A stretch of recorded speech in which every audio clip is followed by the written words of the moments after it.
అండి. ఇక్కడ మనకి స్పెసిఫిక్ రిలీఫ్ యాక్ట్‌లో కొన్ని వర్డ్స్ ఉన్నాయి. ఈ వర్డ్స్ మీనింగ్ ఏంటంటే చూద్దాం చూడండి. స్పెసిఫిక్ రిలీఫ్ అంటే మనం మాత్రమే ఒక వర్క్‌ని కంప్లీట్ చేయాల్సింది. స్పెసిఫిక్ స్పెసిఫిక్ రిలీఫ్ అంటే ఏదైనా మనకి ఒక ప్రత్యేకంగా మనకు మాత్రం రావాల్సిన రిలీఫ్. స్పెసిఫిక్ పెర్ఫార్మెన్స్ అంటే ఎవరైనా ఇద్దరు కాంట్రాక్ట్ ఒప్పుకున్నప్పుడు ఎదుటివాడు చేయాల్సిన దాన్ని మనం చెప్పేది specific performance. Immovable property, movable property. Immovable property అంటే మన హౌస్, ల్యాండ్ ఇవన్నీ. మూవబుల్ ప్రాపర్టీస్ అంటే మన బైక్స్, చైన్స్ ఇవన్నీ కూడా.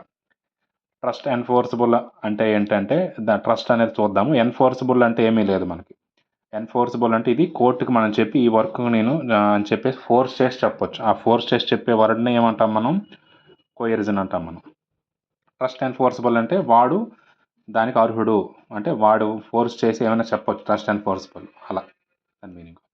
స్పెసిఫికల్లీ ఎన్ఫోర్సబుల్ అంటే కొన్ని కండిషన్స్లో మనం ఫోర్స్ చేసి చెప్పొచ్చు. అవి పర్సనల్ బార్ అంటే నువ్వు నీ యొక్క వ్యక్తిగతమైన అడ్డు అది.